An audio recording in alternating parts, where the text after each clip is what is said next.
Okay. Hello, people of YouTube. It's Kara here. If you've seen my last couple blogs, they were from Florida.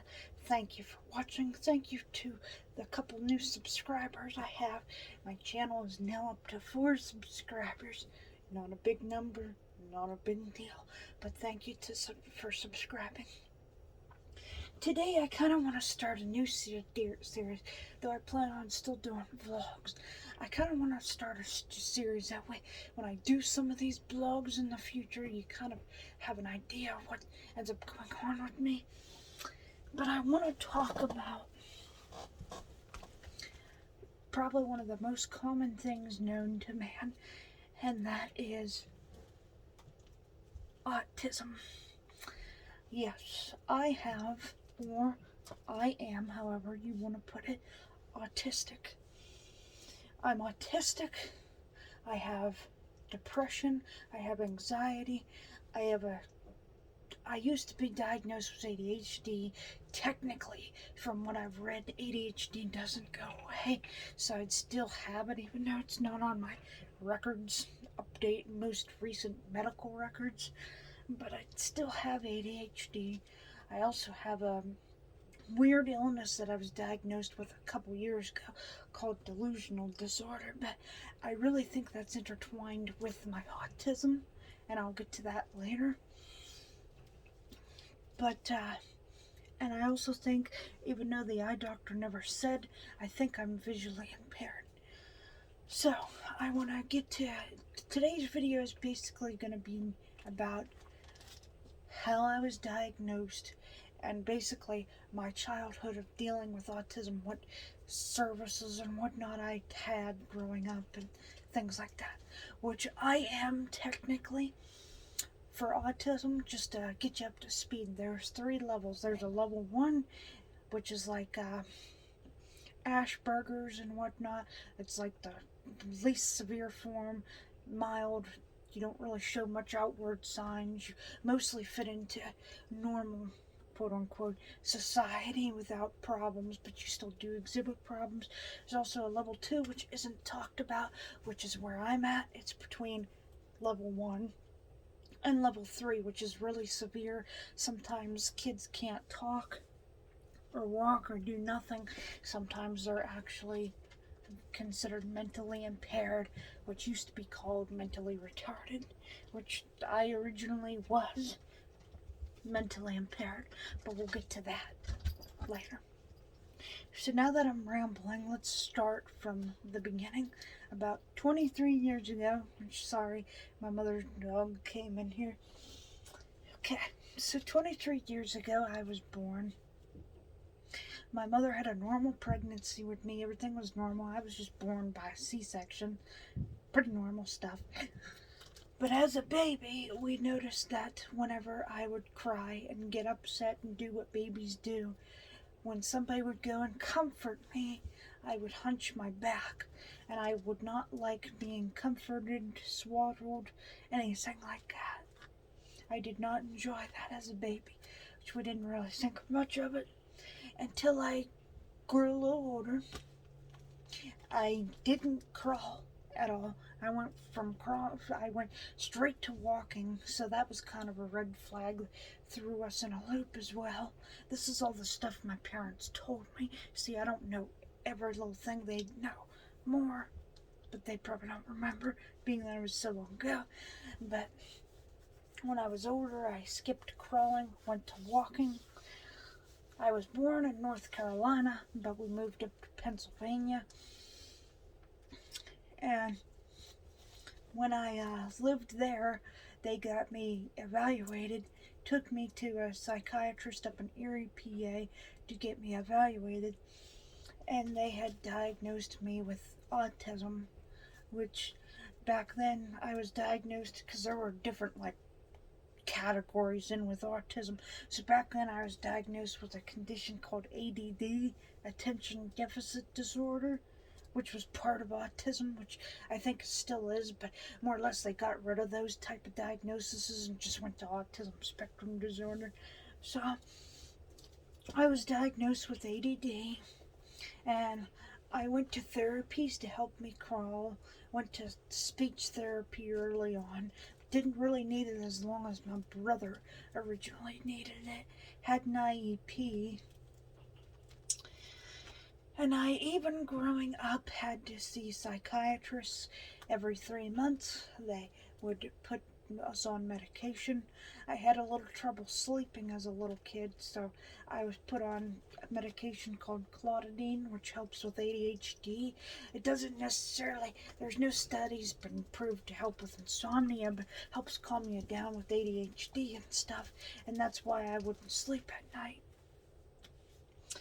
But yeah, I was put on clotidine, risperidol, Prozac, all them type of medications growing up, and I'd see a psychiatrist every 3 months to discuss how they were working and whatnot, and they would do freaking blood work, which I hated as a kid. So when I probably got about 9 years old, I had interests when I was a kid too. One interest was a music box. I would lug that thing around. There was also a Mario game. I would have to carry around the case all the time. There were calendars. Yeah, this sounds weird, but I was interested in calendars of like the different years, like 2000, 2005. I was interested in that. But in 2006, when I was 9 years old, this has always stuck. I became interested in highways and roads. My first interest was I-79, Interstate 79, which still kind of is an interest today, but I've since expanded my horizons to different highways like the Pennsylvania Turnpike, I-77, I-80, I-90, I-70, I-64, I-95, all the interstates you could think of and different routes in West Virginia especially. But that's where I started having real intense, noticeable intense interest. So I also carried around a baby blankie. I still have a baby blankie. But yeah, I had those intense interests like any normal autistic. But when I was older, I started developing, when I got into my early preteen, teen years, I started developing depression. Well, my mother tried to take me to counseling and whatnot.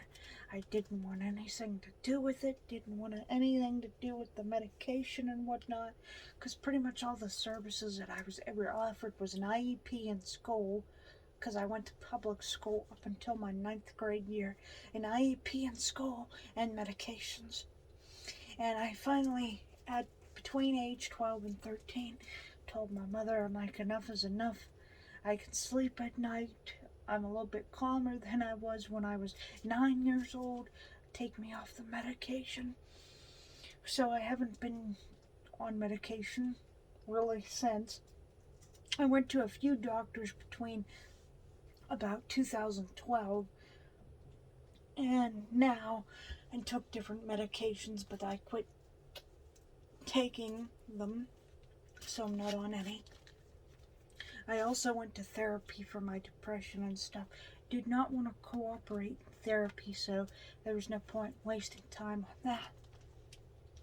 But at my public school, with me being autistic, I was labeled as mentally impaired, meaning I was technically considered what used to be retardation.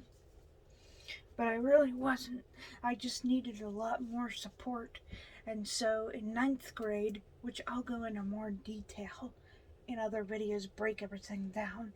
So in 9th grade, my parents put me in a cyber school where I could do classes online from the comfort of home, not have to deal with socialization with other kids, though I still had to socialize when I went to live classes and with teachers. You'd have about 2 or 3 live classes a day. So there was still socialization. But the nice thing about the cyber school was I had an IEP. The learning support teachers worked with me a lot more. The one learning support teacher, because I had trouble with spelling all my life. I'm no English teacher. She actually, for a while, did a one-on-one class with me just to teach me spelling, basically. So that really helped. I also did one-on-one work with my regular teachers, like my algebra teacher, my social studies teacher. I'd go in right before I'd take a major test and go over the material over again just to make sure I do good on my test. I graduated high school in 2017, and it was very difficult between 2017 and 2019 to even get a job. No employer was really interested in an autistic person, especially one with a level 2 with all the problems I got. I really wanted to pursue one of my intense interests, which was the Pennsylvania Turnpike, but that hasn't really worked out. But that's not about what this is about. So in about the end of 2018, I went through Pennsylvania's what they call OBR, which helps anybody who's disabled with careers and living independent and stuff like that. They did an evaluation on me, and that's when I found out about what level of autism I'm at, which is a level 2. My depression, my anxiety, which I already knew, but it confirmed it even more. The delusional disorder, which is related to, I believe, to my intense interests, and the visual impairment. Really, I was never technically diagnosed with a visual impairment, but I'm pretty sure I have one, considering when I was 16 and was at the eye doctor and asked about a license, there'd probably be a restriction on my license. But based on those evaluations, because I planned on going to college, I planned on trying to get a job for the Pennsylvania Turnpike, they basically said, well, we can't really pay for transit anymore, we can't do this and that anymore, we're broke. Basically, their services were no good. Basically, they could pay for my college if I did a whole year first without money, without them helping me. I had to do a whole year first, which was thousands of dollars, so I shelved the idea. And basically the OBR guy told me, well, you just get on disability. You probably won't be able to really hold a job down or nothing. Well, later on in 2019, I actually got my first job. I was a housekeeper. I worked there for a year and a half. I noticed with my autism and stuff, which I'll go into more detail in a later video about my work history too. I had issues getting along with coworkers, so at the end of in November of 2020, I quit that job. And then I worked at a service plaza in Pennsylvania along the Pennsylvania Turnpike, which I did not work directly for the Pennsylvania Turnpike Commission. I worked for HMS Host. I hated them. Did not get along with the manager at all, so within a month I quit. And I haven't really worked since. I am, embarrassingly enough, on disability. Which I was on disability kind of while I was working at the hotel too. But yeah, that's basically about my autism. Really, other than IEPs, medication, seeing a psychiatrist every 3 months, I did have a little bit of early intervention, like with the crawling and the speech therapy, but that was about it as far as with my autism and stuff goes.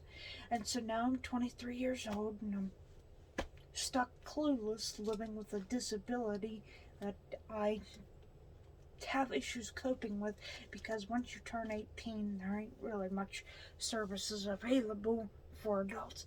It even drops down to nothing after you turn 21.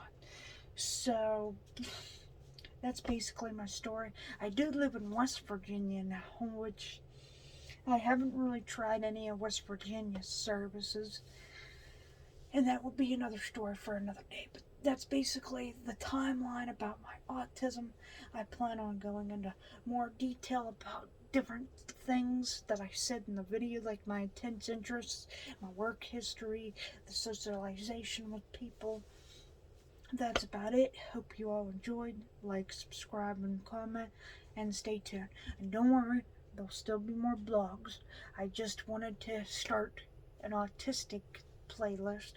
That way you all can get a feel of me. So when I do blogs and I say something that seems kind of awkward, you kind of get why. Thank you all. Bye.